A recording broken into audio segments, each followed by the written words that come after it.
Hi, my name is Edwin, and I was born in Thailand. Nepal. In northeastern of China. My name is Dana Neuhauser. I was born in Memphis, Tennessee, and I am a fourth generation Okinawan American. My name is Tyler Hoyin Sit. I was born in Minnesota and I identify as Chinese American. Hi everyone. My name is Tri, or Tri if you're a Vietnamese speaking person, and I was born in Vietnam. I'm going to be your guest host in this special series. Over the years, Green Card Voices has had the honor of amplifying the voices of many Asian immigrants as they share their stories of coming to America. We are tremendously thankful for their outstanding contributions and long-standing friendship. We stand with you today and every day. Welcome to the third episode of the Green Card Voices Love Your Asian Neighbors, #Love Your Asian Neighbors podcast. Today we will be hearing from Dana, Reverend Dana Neuhauser. She is the Minister of Public Witness at New City Church in Minneapolis. She has a heart for racial justice that was nurtured as a biracial Asian American growing up in the Black majority city of Memphis, Tennessee. We will also be joined by Reverend Tyler Sit, who uses he, him pronouns, and is the pastor and church planter of New City Church, a multi-ethnic community in South Minneapolis. He is the author of the upcoming book tentatively titled Staying Awake, The Gospel for Changemakers, set to publish early next year. He is the son of an immigrant from Hong Kong and a German-descended white woman from Minnesota. Hi everyone. My name is Tyler Sit. I use he, him pronouns. Geographically, I consider Minnesota my home. I also religiously consider the Christian faith my home. I incidentally have both lived geographically and spiritually in a lot of different places. I was in community with in South America with some indigenous folks in Ecuador. I've lived in Israel and in Palestine and the Dalai Lama's Tibetan Buddhist community in India. And after all that, I still really ended up choosing to be Christian. So, and Minnesotan. I speak fluent English and I speak fluent Spanish, depending on who you ask. And I aspire to learn Mandarin Chinese, and my dad speaks Cantonese. So that's layered. And something special about myself is, despite the fact that I do identify as a pacifist, I'm also a black belt in Taekwondo. Amazing. Thank you, Tyler. Dana, let's please introduce yourself. My name is Dana Neuhauser, and I use she, her, hers pronouns. Home is an interesting question. I grew up in Memphis, Tennessee. So in a lot of ways, that's still home, but I haven't lived there for a long time. So Minnesota has been my home of choice for the last 20 some odd years. And but I also consider Hawaii kind of a home of my heart. My mom grew up in Hawaii, and it's one of the places that I feel most comfortable and most seen. What languages do I speak? Really just English, but I have studied Japanese extensively, but I haven't used it in so long that I can read a children's book to someone, maybe. But I would not say that I speak it well anymore.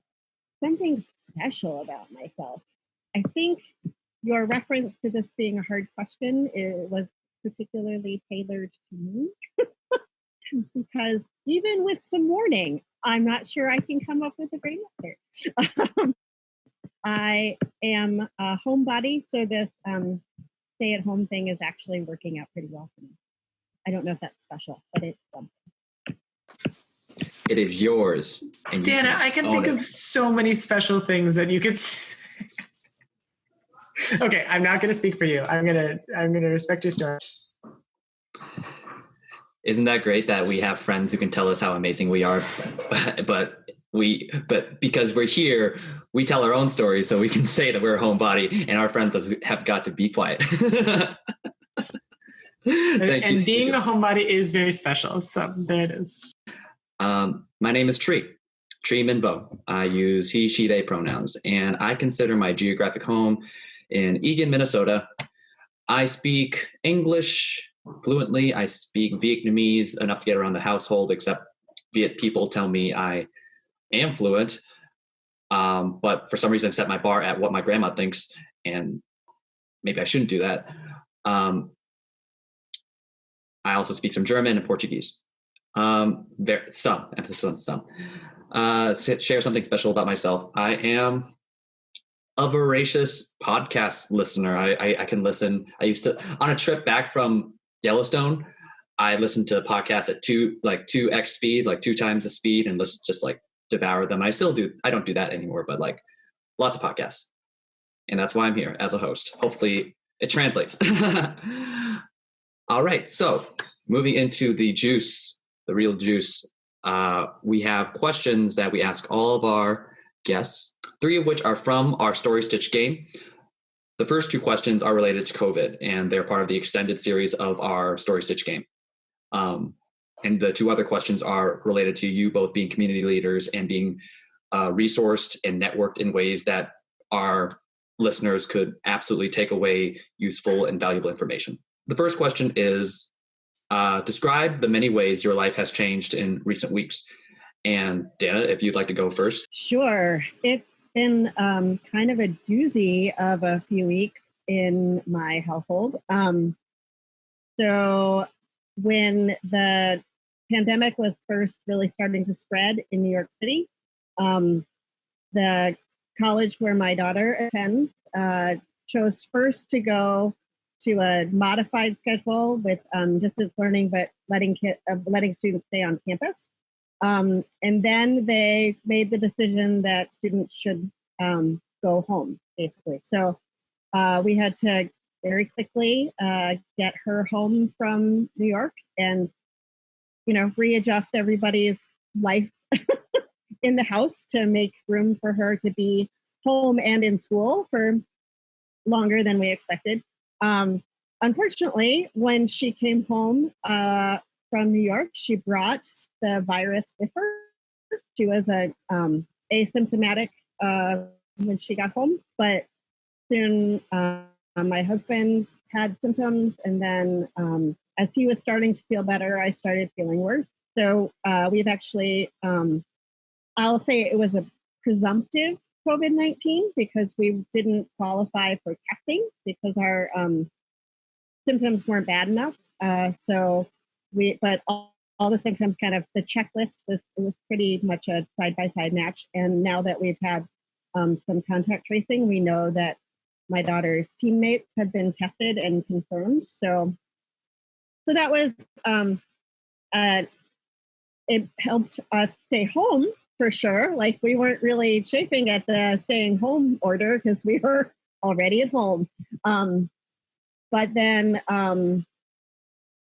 just 2 weeks ago, just under 2 weeks ago, my father passed away, not of COVID-related problems, but he had lived with Parkinson's disease for 12 years. And we knew that it was getting close, but I didn't quite realize that it was so close to the end. So after we were healthy in our household and starting to adjust to distance learning for everybody, we had this giant crashing wave of grief. So it's been a heck of a month. I'm holding prayer for you, Dana, and your family. That is a lot to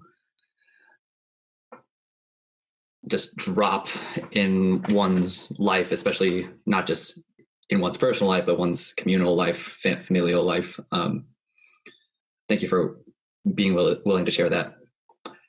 And so, Tyler, how has your life changed in recent weeks?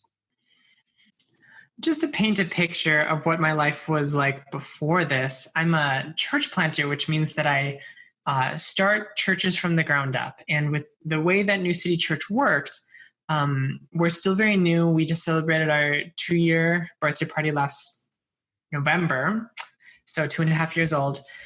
And we don't have an office. So there's no, like, when I say I'm going to work, there's no place that I go to work. So most of my life was like, wake up, eat breakfast, leave.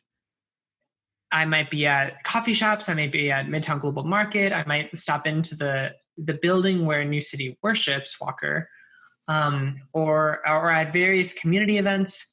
And then I come back like maybe 10 or 12 hours later and eat some dinner and go to sleep and then repeat. So my life has been completely flipped around. I've never spent this much time at home in my whole life.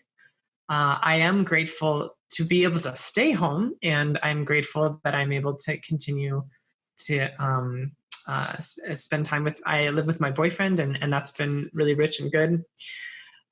As you might imagine, the life of a church, which includes things like, I don't know, gathering together for worship, gathering together for small groups, gathering together for social justice events, has completely flipped upside down. And suddenly, New City Church had to adapt to every one of our programs being online or being asynchronous, like one person doing something and then another person doing something at a different time. And that level of adaptation has, I don't know, been thrilling in some ways because it really inspired innovation in the church, which isn't something that always happens in the church. but it was also an act of faith at its most base form. Like I think that what the whole church community had to do over the past month is walk out on the limb of hope, assuming that we are going to be able to survive as a community and continue to live out our faith, even when everything is really chaotic and scary. This is the fourth question on our extended COVID bonus questions, and it is, tell a story about a time when you experienced community amid the coronavirus pandemic. When New City first figured out that we needed to switch to more online presence and not be gathering in person, one of the innovations that was rolled out were community care circles. And they're small groups based on geography that we put together based on interest. So people opted in. But we've built a community, a small group, really, that checks in with one another on a regular basis, that prays for one another, and that actually really supports one another in this weird time of pandemic. So when I first heard about it, I wasn't quite sure if it was something that I should do as a clergy person, if I needed to kind of maintain a boundary and not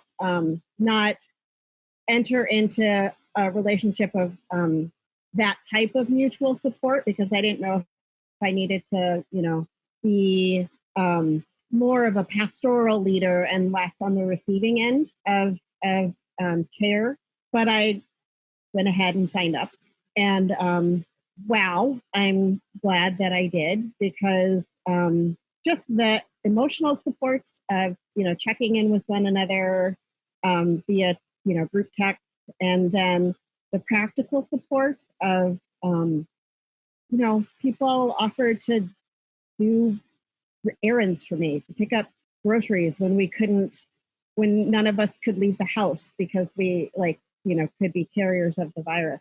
And so it was a new experience of community that was built partly off of the relationships that we already had, just being part of New City Church, but also a new level of community that was built in this time of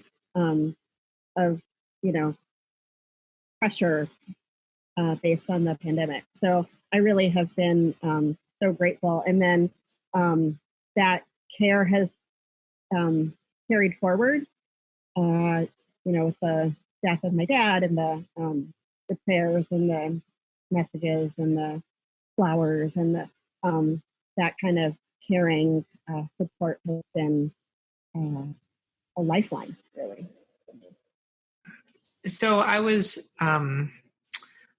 right when things started. You remember there was that week where it was like, are we gonna be shut down as a society, or are things still gonna go, or should we stay home? Should we not stay home? I touched base with my friend Steve, who's the executive director of Simpson Housing Shelter, a homeless shelter in South Minneapolis, and he said to me, Tyler, our whole model of being a homeless shelter relies on teams of volunteers coming to the homeless shelter and cooking a dinner and then serving it to over 100 people every night. And there are these teams of volunteers canceling left and right because they don't want to risk themselves with COVID stuff. And some of them are canceling and still bringing food, and others are just canceling straight out and not doing anything. And there's this likelihood that we're going to have to switch to a 24-hour homeless shelter, not just an overnight shelter. So that means we're also going to be serving breakfast and lunch. And this is really intense for us.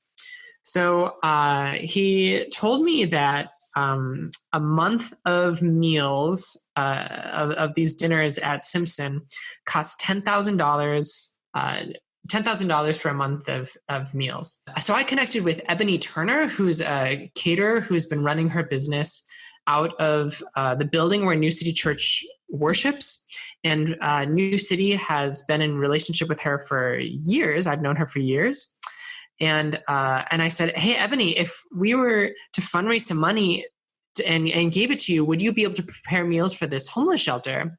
And she said, oh my gosh, that would be so amazing, because in addition to providing food for people experiencing homelessness, which is huge, it would also keep her catering business afloat, because as you can imagine, the catering industry is not doing too great right now. So she got really excited about this. And I talked to some of the leaders at New City, and they just said, okay, yeah, we're doing this.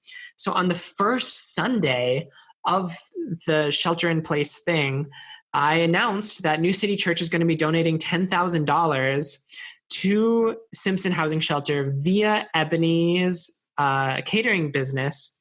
And that's just something that we're going to do. Now, did New City Church have $10,000 extra in the budget just floating around for stuff like this? Absolutely not. We are still a very new church, and we're still trying to figure out our finance. We have some denominational funding, and we're still getting our economic base together. And we also knew that COVID-19 is teaching us that we have to operate in a modality of collective liberation, meaning that if anyone in society is suffering from COVID-19, that puts all of us at risk. And actually, that's kind of how I believe God works too. Like God cares about suffering anywhere, and it's all of our issue if they're suffering. So we just announced that we're going to be giving this $10,000, and I said, like, hey, if you are in a place where you're able to donate to New City to try to recover some of this $10,000, we're just donating this on faith. We also understand that you might not be able to. And we fundraised $10,000 within, I think it was 5 days. Like it was like a drop of a hat. And that really spoke to me about the amazing generosity that's possible, even in times of perceived scarcity like COVID-19. And one of the most powerful testimonies that I heard from that is someone wrote me and said, this is the calmest that I felt since they announced that COVID-19 was happening. And it just reminded me that human beings are a communal species.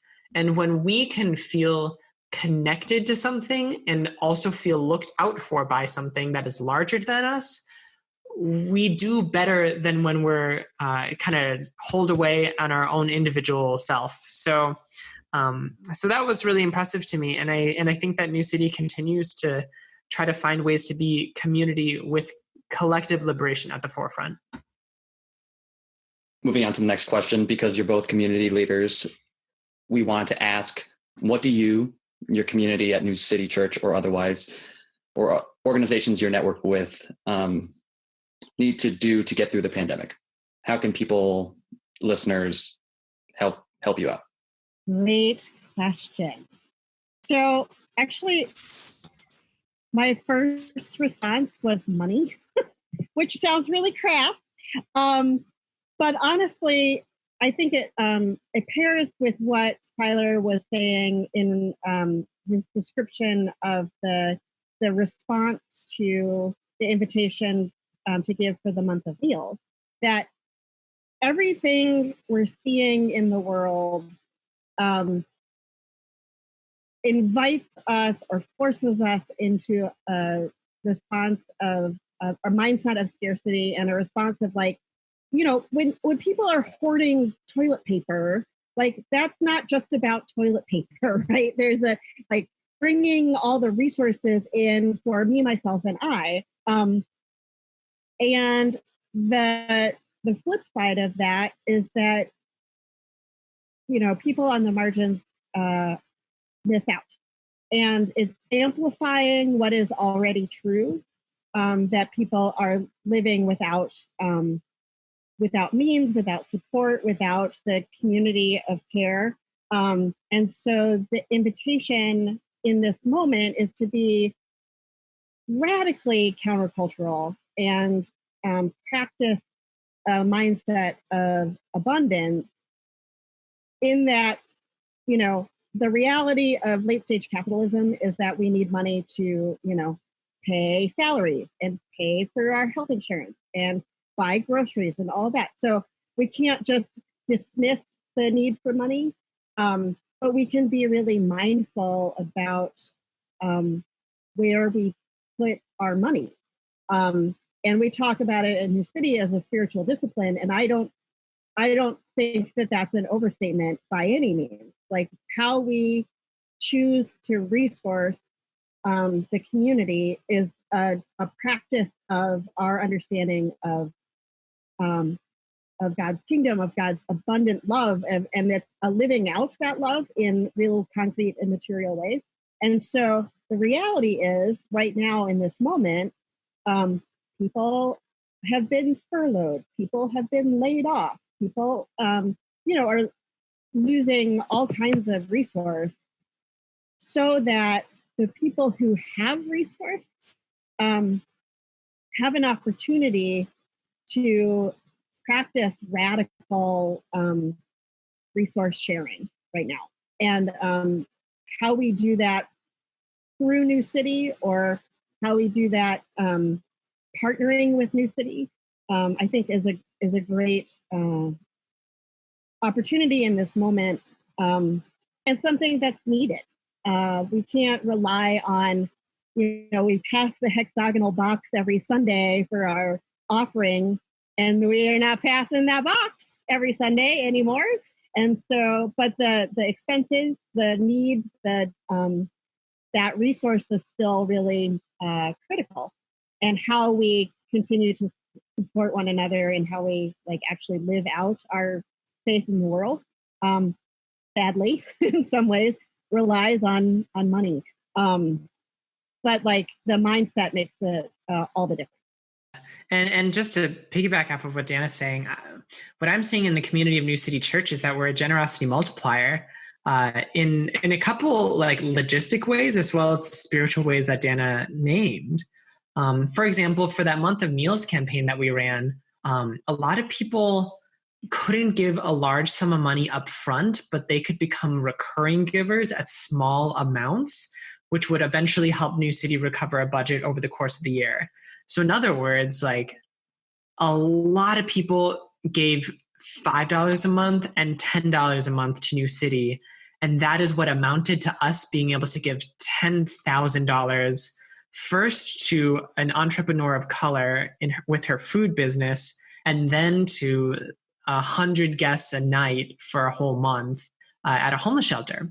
So I think that I am proud to be a recurring giver to New City Church, because I know that it can do 3 or 4 or 10 times more than I would be able to do if I was to walk out by myself and try to use those same dollars. The second thing I was going to say is human beings, I was talking before about human beings are a communal species. We're very oriented to being around each other. And I think that is particularly true in terms of soul work. And what I mean by that is not just kind of like rigid religious observation, but working on the deep questions of who we are, what our purpose is, how responsible we are to each other, and what is the world that we want to live in. That's soul work. And human beings do soul work in community. That's how we're built. And that's what almost every culture throughout the history of our species has done, is gotten together to answer big questions. And now we are challenged with the task of doing soul work while being separated from each other. We have to answer really deep questions without being able to physically gather. And that means having to stick to spiritual disciplines like prayer, like reading sacred texts, like practicing generosity, without anyone physically around us to remind us to do it. And that is just about one of the hardest things that human beings can be set up to do. And it is absolutely, completely necessary for our time. Because while the impulse for people like me who are staying home is to sleep and Netflix and eat a lot, and hey, no shade on any of that. Meanwhile, we as a community still need to remain connected to each other, and we need to keep an eye out for the ways that decision makers are deciding the future of our country. Certain rights are being stripped away. Certain corruption is rising up, taking advantage of COVID-19, and keeping an eye on the hard stuff without letting the hard stuff turn you into a hollowed out husk is soul work. And so, keeping that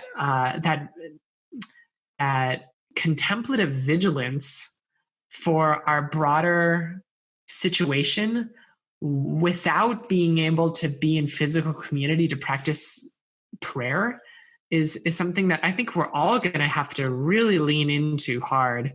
And certainly, like, as we continue to experiment with Sunday morning worship, we're trying to find more and more ways for us to be able to do that, including doing, a prayer of the people, meaning people can bring up their own individual prayers via the comment section of a Facebook live stream. And like people clicking like as a way of saying amen to that prayer. Like these are very nuanced spiritual techniques that we're trying to adapt to a virtual age, and it's going to require everyone to lean into it with everything they got. Second question to our community leaders, we ask, are there any resources that you'd like to recommend to your community? And please feel free to share me any links or online things I can type down and then share with our listeners afterwards. I know that for small business owners, for any organization that has fewer than 500 people, I believe there's still some payroll protection plan money available, which is a loan that you can apply for. It's a forgivable loan that could cover payroll for your organization for 2.5 months. So it's going really quick. So check that out. I also know that at least the city of Minneapolis has been passing a lot of legislation around this. So I saw something for rent assistance and some funds available for small businesses that are also available to businesses regardless of documentation status, which is something that the federal dollars did not cover. So I definitely encourage that. And then just to reinforce Dana's point, like finding a community care circle, whether it's a New City Church community care circle, which is organized for you and overseen by a social worker, or just putting together like a group of people that promises to check in with each other, I think is a really important resource right now. And to Dana's point, like it's worth setting those up before emergencies happen in your life, because by the time that emergencies happen in your life, it's going to be really hard to scramble to get that set up. Yeah, I would just add it's less of a specific resource and more of a reinforcing what Tyler was saying about kind of keeping track of the hard stuff. So in the same way that it's really easy to turn inward with the scarcity mindset, like I gotta buy all the toilet paper that I find just for me. And the same thing with money. It's really easy to turn inward and not think about how the work of the legislature is playing out right now, or the ways that executive orders are being rolled out and enforced.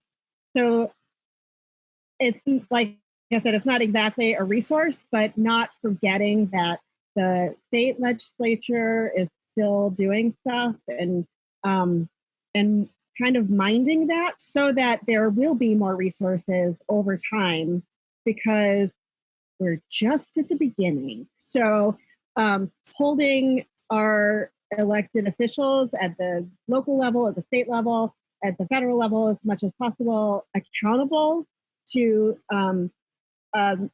long-term planning in a way that, here's your $1,200 and now you're on your own, good luck, is not a very effective long-term strategy. And so being a vocal part of the process so that there will be resources down the road is just another thing I would lift up. Our last question we have for our main section, the main part of the podcast, is part of our positive story stitch cards. It's the very first one we have. And the question is, tell about a time when your life felt abundant, and feel free to name how you would define abundant as you go into sharing your story. I can go first, I guess. So a year ago, there was a major decision made in the United Methodist denomination-wide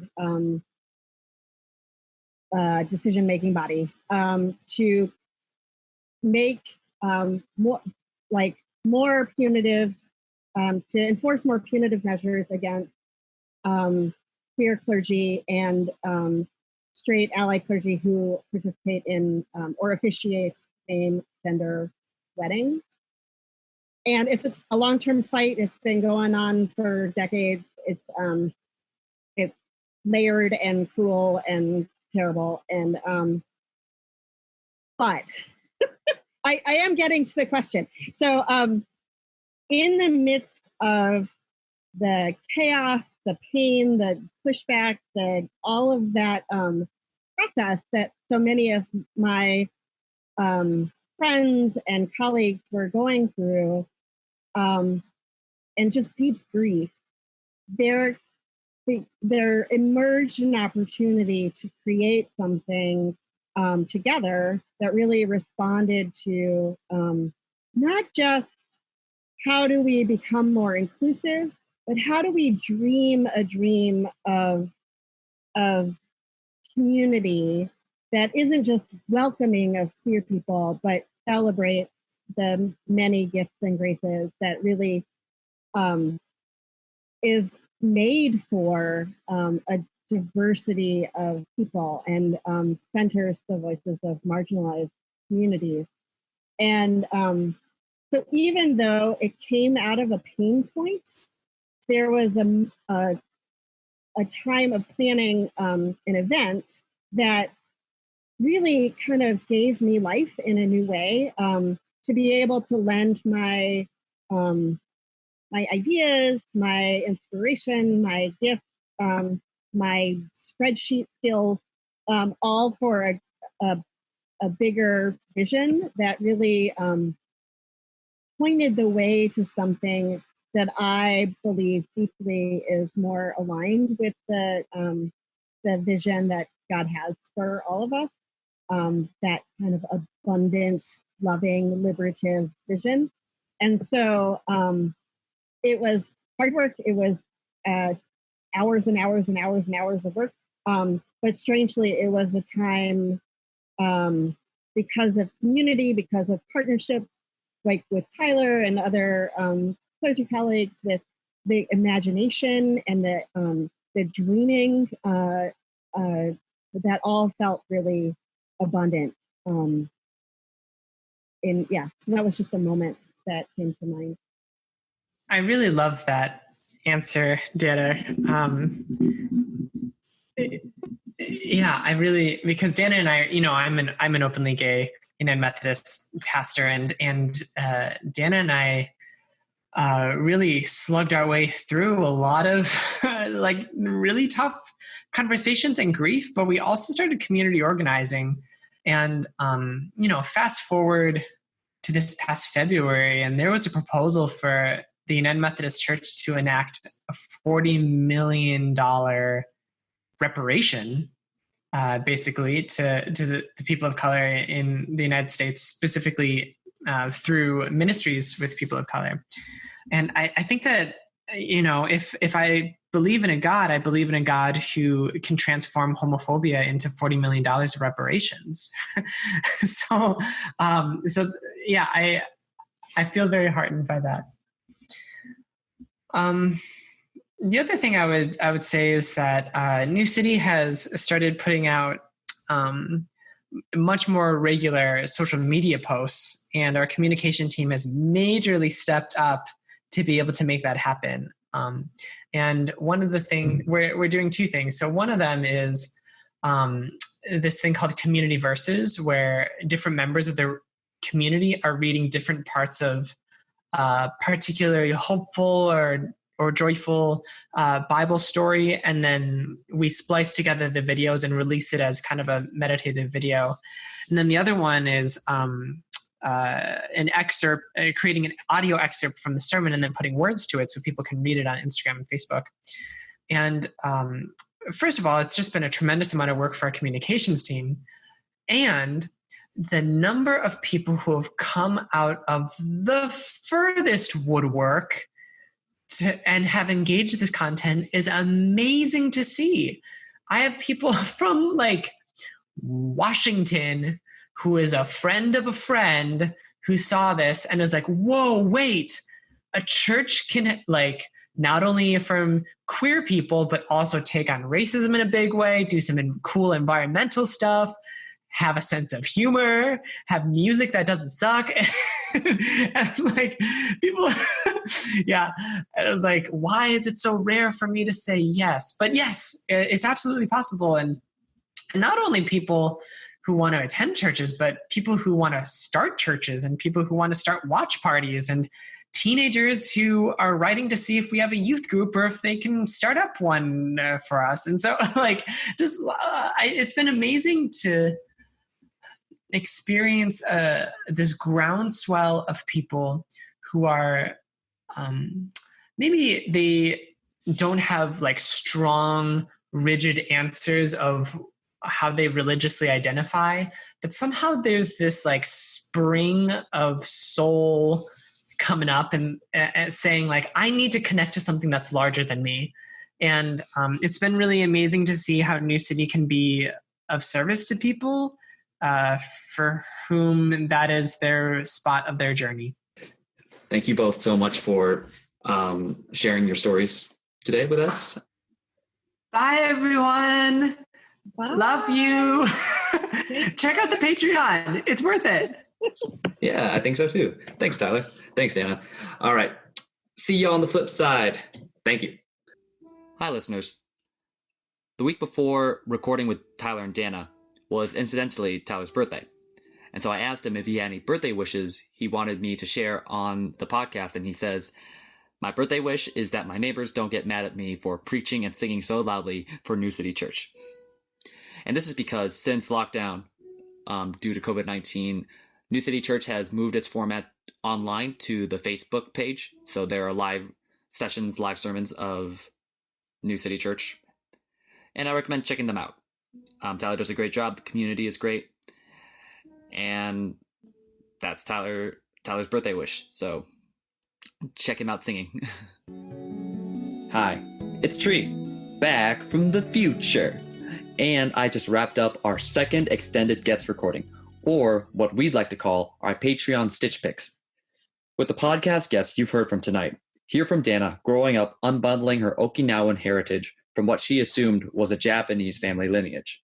And hear from Tyler speaking to the power of being the only Christian for miles around, yet finding himself growing stronger into his Christian faith while in deep and challenging dialogue with Tibetan monks. Also take in Tyler's journey as a pastor, professional communicator, and American who, because of large and complex forces beyond much of anybody's control, had to manage how his sexual orientation and his Asian American socialization intersected in public.